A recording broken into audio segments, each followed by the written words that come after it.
فاسألوا أهل الذكر إن كنتم لا تعلمون.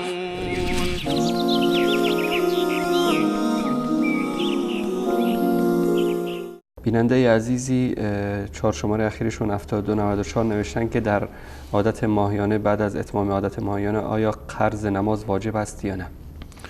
نه، ما چیزی به عنوان قرض نماز نداریم. در احادیث بسیار زیادی هست از رسول الله صلی الله علیه و سلم نقل شده. در صحیح بخاری روایتی هست که رسول الله صلی الله علیه و سلم درباره زنان می‌فرمایند که الیست اذا حاضت لم تصلی و لم تصم، آیا مگر غیر از این است که زن در هنگام قاعدگی نه نماز می‌خواند و نه روزه می‌گیرد؟ و حضرت عایشه رضی الله تعالی عنها می‌فرمودند که ما در زمان رسول الله دچار این عادت می‌شدیم، به ما دستور داده می‌شد که روزه را قضا بیاوریم، به جای روزه هایی که خوردیم و روزه نگرفتیم دوباره روزه بگیریم، اما نماز قضایی نداره.